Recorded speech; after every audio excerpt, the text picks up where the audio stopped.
আমার আব্বারে জীবনে একবার বলছিলাম, আব্বা আমি এই মাদ্রাসায় পড়বো না, আরেকটা মাদ্রাসায় আমারে ভর্তি করায় দেন। আমার আব্বা বলছিল, ফুত পরের লোকমা ভাত আমার ঘরে খাইও না, সাবধান। পরের লোকমা দিতে নিষেধ করছে যে বাইরো, তোমার জেনে মনে কর ফললে পড়ো, না ফললে বাদ দাও, কিন্তু আমার ঘরে এক লোকমা ভাত খাইও না। কসম খোদার, চোখের পানি ফেলতে ফেলতে পরে মাদ্রাসায় গেছি গাজে, এই বাপ বাদ দিত না। হ্যাঁ, আহা, দুপুরবেলা মায়ের হাতের রান্না করা ভাত খাইয়া মুসলমানের বাচ্চাই নাফরমান সেই যে 2টা বাজে বাইরেছে, রাত 11টা বাজে ঘরে ফিরছে, আবার ভাত খাইয়া ঘুমায় গেছে। আহা, মা বাপ একটাবার জিজ্ঞাসাও করে না যে রে কিরে ফুত আসর নামাজ কই পড়ছো, মাগরিব কই পড়ছো, এসব এগো কারো কোনো কিছুর দরকার নাই। তো টিয়া হইলেই তো হইছে, টেনশন শুধু একটাই, বিদেশ যাইব নি, টাকা কামাই করব, পয়সা দরকার, পয়সা। তার নামাজ দিয়ে তে বুঝুক আমার টাকার দরকার। এই জন্য ফুতেরে কয় যে বুঝছি তোমারে দিয়ে হইতো না, কোনো কামে লাগলে লাগো, নইলে বাড়ি যাবে। টাকা দিলে লাইনে আছে, টাকা না দিলে বেলাইনে গেছে। সন্তান বুঝা গেল, আপনার সন্তান আপনার টাকা উপার্জনের মেশিন বানাইছেন। এটা 18 বছরের ছেলেটা আপনাকে আল্লাহ দিছে পয়সা কামানোর লাগা, এটা এর মধ্যে আখেরাত নাই। আপনার স্ত্রীর আখেরাত নাই, আপনার মেয়ের আখেরাত নাই। এটাই সফলতা যে পয়সাওয়ালা জামাই সাইয়া মেয়েটা বিয়ে দিছি, খালাস সফল। আল্লাহ আমাদেরকে বুঝ দান করেন, আল্লাহ আমাদেরকে ফিকির দান করেন। অনুভূতি চাই বাবা। অভিভাবক আপনারা বদলান, আপনারা চেঞ্জ করেন, আপনারা হিসাব লাগান।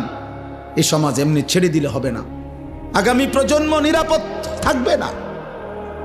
এই ছেলে পেলে এরা, তোমরা বড় হইবা বাবা, আমার কথা বুঝো। তোমরা যারা এই 14, 16, 18, 20 বছর বয়সী একটা প্রজন্মের যদি বড় অংশ, তোমরা যদি বেনামাজি হইয়া বেড়ে ওঠো, তোমরা যদি নারী দেখতে দেখতে, ছবি দেখতে দেখতে, উলঙ্গ দৃশ্য দেখতে দেখতে তোমরা যদি বেড়ে ওঠো, খোদার কসম আব্বা, তোমাদের হাতের পরের জেনারেশন ওরা বহুত বড় কমবখ, বড় বেশি দুশ্চরিত্র হবে। এটা মনে রাখো। আমি আমার আব্বারে দেখছি জীবনভর সাদা টুপি পরতেন। আমার বাবা জীবনে কোনোদিন রঙিন টুপি পরে নাই, আমি জীবনে কোনোদিন পরিনি, আমার ছেলে কোনোদিন পরে না। তাহলে এটা একটা সিলসিলা আছে মানুষের। বাবার আসর থাকে মানুষের উপরে, মায়ের আসর থাকে, বংশের প্রভাব থাকে।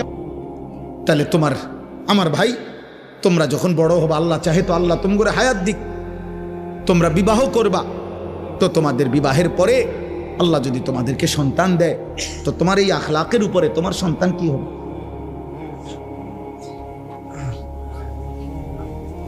বলো ভাই।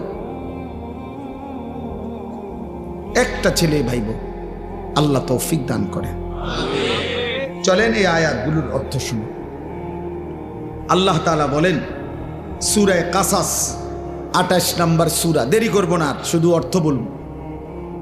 20 নম্বর পারা, সূরা কাসাস 28 নম্বর সূরা, 51 থেকে 56 6টি আয়াত পড়ছি। এই তর্জমা বলি। আগে 1 মিনিট তর্জমার জন্য সুবিধার্থে 2টা মিনিট একটা কথা বলি। আমাদের নবী সাল্লাল্লাহু আলাইহি ওয়াসাল্লাম, ওনার সাহাবারা নবীজি সহ প্রকৃত বড় যেই হিজরত করছেন সেটা হলো মক্কা থেকে মদিনা। কোথায়? কিন্তু এর আগে সাহাবারা নবীজির নির্দেশে আরেকটি হিজরত করছিলেন, সেটা হলো মক্কা থেকে আবিসিনিয়া, হাবাসা, আবিসিনিয়া এলাকা। ওইখানকার বাদশাহ ছিল বাদশাহ নাজ্জাশী, যিনি খ্রিস্টান ছিলেন, এবং তার উজির সভাসদ তারাও ছিল খ্রিস্টান। ওইটা খ্রিস্টান অধ্যুষিত এলাকা ছিল। বর্তমান মানচিত্রে এটার নাম হলো ইথিওপিয়া। আমার যে দেখাইছিলেন একজন, না হ্যাঁ, আল্লাহর ঘরে একজন মৌলানা দেখছিলাম আমরা, ইথিওপিয়া আলেম। তো এই ইথিওপিয়া মানে আবিসিনিয়া বলতো আগে, হাবাসা। এই হাবসার মধ্যে আল্লাহর নবী সাল্লাল্লাহু আলাইহি সাল্লামের আদেশে নবীজি সাল্লাল্লাহু আলাইহি সাল্লামের নবুয়তের ৭ম বছর সাহাবায়ে কেরাম প্রায় ৭২ থেকে ৭৪ জন ওনারা মক্কা থেকে সেখানে হিজরত করে গেছিলেন। তো তারা যখন, আমি সংক্ষেপে বলতেছি, তারা যখন হিজরত করে চলে গেছে মক্কা ছেড়ে ওই এলাকায়, এই খ্রিস্টানদের এলাকায় নিরাপত্তার জন্য, ওই বাদশাহ খুব ন্যায়পরায়ণ ছিল, এই নাজ্জাশী বাদশাহ। তো মক্কার 2 জন কুরাইশ নেতা, কাফের নেতা মক্কায়, তারা ওই আবিসিনিয়ায় গেছে নাজ্জাশী বাদশার কাছে অভিযোগ নিয়ে যে আপনার এলাকায় আমাদের এলাকার থেকে কিছু দুষ্কৃতিকারী, কিছু মনে করেন চোর ডাকাইতের মতো কইলো আর কি, বা কিছু খারাপ চরিত্রের লোক আমাদের এলাকার থেকে ভাইগা আপনার এলাকায় এসে আশ্রয় নিছে, আপনি তাদেরকে আমাদের কাছে ফিরাইয়া দেন, নয়তো আপনার এলাকার নিরাপত্তা শূন্যতা হবে। তো নাজ্জাশী বাদশাহ খ্রিস্টান, সে বলতেছে যেই আসুক আমি সরাসরি তার মুখ থেকে তাদের আত্মপক্ষ সমর্থনের সুযোগ না দিয়া আমি তোমাদের হাতে তুলে দেব না, বাইর করব না, ওরা কথা বলে রোক, আমি শুনি কি কইতে চায়। তো বাদশাহ নাজ্জাশী তখন ওই সাহাবায়ে কেরামের এই জামাতকে খবর দিছে যে তোমাদের বিশেষ একটা প্রতিনিধি বাদশার দরবারে আসো এবং তোমাদের কথা বলো, তোমরা কোত্থেকে আসছো, কেন আসছো, কি হয়েছে তোমাদের ঘটনা বলো।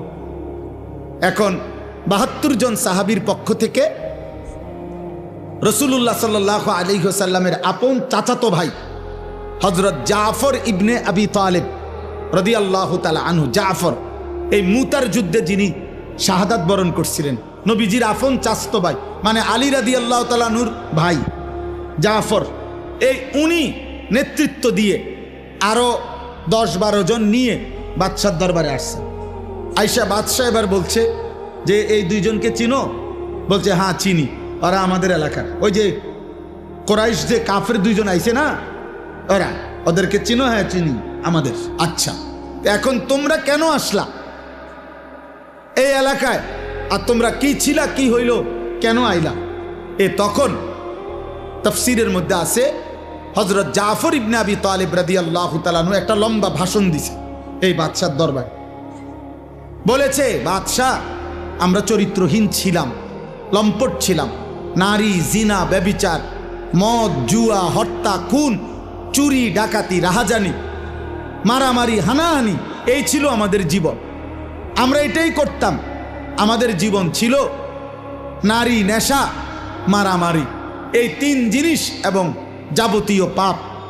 আমাদের বংশ থেকে আমাদের দীর্ঘদিনের পরিচিত 40 বছর ধরে আমরা যাকে দেখছি, আমাদের চোখের সামনে যে বড় হইছে, যার চরিত্র আখলাক আমরা একেবারে বুঝ হওয়ার পর থেকে কোনোদিন যার চরিত্রে আমরা কোনো কলঙ্ক দেখি নাই, এমন একজন পুত পবিত্র মানুষ, তিনি আমাদেরকে একটি ধর্মের দিকে আহ্বান করছেন, এক কালেমার কথা আমাদেরকে বলছেন এবং এই যাবতীয় অপরাধ পাপ ছেড়ে দিতে বলছেন।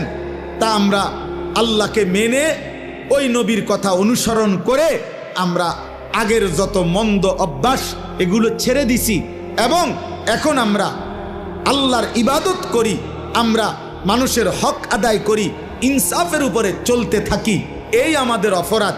এই কথাটা সত্য কিনা এটা অগরেজি। ওই যে এই 2 জন এখন মক্কার কুরাইশ এই 2 লোককে নাজ্জাশী বাদশাহ জিজ্ঞাসা করছে যে বলো যে সে যে বলছে এই কথা ঠিক কিনা। এবার হেরা কহ ঠিক, কত তাহলে একটু আগে কি বললা, উল্টাটা বললা কেন? তারা আগে না খারাপ ছিল, এখন তো তারা ভালো হইছে। তখন এই শুনেন কথাটা, নাজ্জাশী বাদশাহ তখন উপস্থিত তার খ্রিস্টান যারা সভাসদ, মানে উজির নাজির, তারা তো সব বসে রয়েছে। তো তাদের সামনে বাদশাহ নাজ্জাশী তখন তিনি বললেন ওই যে জাফর রাদিয়াল্লাহু তাআলা আনহুকে, যে তাহলে তোমাদের সেই নবীর উপরে নাজিলকৃত যেই কিতাব কোরআন, আসমানি কিতাব, এটা আমার একটু শোনাও তো। তো তখন হযরত জাফর রাদিয়াল্লাহু তাআলা আনহু সূরা মারইয়াম, যেখানে আল্লাহ তাআলা হজরতে মরিয়ম এবং ঈসা আলাইহিস সালামের কথা উল্লেখ করছেন, তারা তো উনারই মানে। কথা বুঝছেন কিনা? উনারে মানে না, খ্রিস্টানরা ঈসা এবং মরিয়মকে মানে। এই সূরাটা তেলাওয়াত করছে আল্লাহর দয়ায়, তিনি তেলাওয়াত করছেন আল্লাহর কোরআন। আর নাজ্জাশী বাদশার দুই গাল দিয়া, চোখ দিয়া অঝরে পানি ঝরতেছিল। পুরা মজমার যত উজির নাজির সব অঝরে কাঁদতেছিল। যখন তেলাওয়াত থামছে তখন তিনি বললেন, নাজ্জাশী, যে আল্লাহর কসম, আমি তোমাদের নবীর নাজিলকৃত এই কোরআনের কথা আমি সর্বান্তকরণে মেনে নিলাম। উপস্থিত অনেক লোক এবং বাদশাহ কালেমা পড়ে ইমানদার হইলেন। এরপরে আল্লাহর নবী সাল্লাল্লাহু আলাইহি সাল্লাম যখন নিজে সশরীরে মক্কা থেকে মদিনায় হিজরত করে গেলেন, মদিনায় হিজরতের 7 বছর পর 7ম হিজরিতে মদিনার ইহুদিদের সাথে সাহাবাদের নবীজির একটা চূড়ান্ত যুদ্ধ হয়েছিল, খায়বরের যুদ্ধ। এই খায়বরের যুদ্ধে আল্লাহ তাআলা যখন মুসলমানদেরকে বিজয় দিছেন, এই বিজয়ের পরপর তখন ওই আবিসিনিয়াতে যেই সাহাবীরা এতদিন ওইখানে ছিল, উনারা আর ওইখান থেকে যারা খ্রিস্টান ধর্ম থেকে মুসলমান হয়েছে, এরকম একটা প্রতিনিধি দল মদিনায় আল্লাহ রাসূল সাল্লাল্লাহু আলাইহি সাল্লামের কাছে আসছে। এখানে আসছে আর কি, মদিনায় এখন আসছে। আসার পরে তারা আল্লাহর নবী সাল্লাল্লাহু আলাইহি ওয়াসাল্লাম ওনার কাছে তারা বলছে, আমরা আপনার প্রতিনিধির হাতেই আমরা প্রথম তেলাওয়াত আল্লাহর কোরআন শুনেই আমরা কালেমা পড়ছি, এবং আমরা ইতিপূর্বেও আমাদের নবী ঈসার উপরে নাজিলকৃত ইনজিল এবং আমাদের নবী ঈসাকে আমরা আপনার কোরআনের বর্ণনা যেরকম ঈসা নবীর ব্যাপারে আল্লাহর বান্দা, তিনি আল্লাহর পুত্র না, আমরা ঠিক এটাই মানতাম এবং ইনজিল আমরা মেনে নিছি। আবার আপনার কোরআনও মানলাম, আপনার উপরও আমরা ঈমান আনলাম। আমরা কারো সাথে মন্দ আচরণ করি না। আমরা আপনার জন্য এখন আমাদের আর্থিক সম্পত্তি থেকে সাদাকা করতে চাই, দান করতে চাই। আমরা আমাদের আখলাক ওনাদের সংস্পর্শে আমরা শুনাইলাম। এই কথাগুলো যখন শুনাইছেন তখন আল্লাহ তাআলা কোরআনুল কারীমের এই আয়াতগুলো নাজিল করে এই মানুষগুলো যারা আসছে, যারা আগে নবীর উপরে ঈমান রাখছে, ইনজিল মেনে নিছে, এখন আবার পুনরায় কোরআন শুনেই মেনে নিছে, নবীজিকেও মেনে নিছে, আল্লাহ তাদের প্রশংসা করতে গিয়ে কোরআনুল কারীমের এই আয়াতগুলো নাজিল করেছে। এবার দেখেন তরজমা। আল্লাহ তাআলা বলেন, ওয়ালাকাদ ওয়াসালনা লাহুমুল কওলা লাআল্লাহুম ইয়াতাযাক্কারুন। আল্লাহ তাআলা বলেন, আমি আল্লাহ আমার কোরআনের মধ্যে যাবতীয় কথা বারংবার বলেছি। কোনো কথাই আমি অস্পষ্ট, অগোছালো, সামান্য ইঙ্গিত অল্প স্বল্প বলে ছেড়ে দেই নাই। প্রত্যেক কথা আল্লাহর প্রতি ঈমান, রাসূলের প্রতি ঈমান, আখিরাতের প্রতি ঈমান, যা বলা দরকার তা বারবার বারবার বারবার, এই ওয়াসালনা শব্দের অর্থ বারবার বারবার বলেছি, যেন আমার বান্দার কলিজায় ঢোকে, যেন প্রত্যেকেই আমি আল্লাহর কথা থেকে উপদেশ গ্রহণ করতে পারে।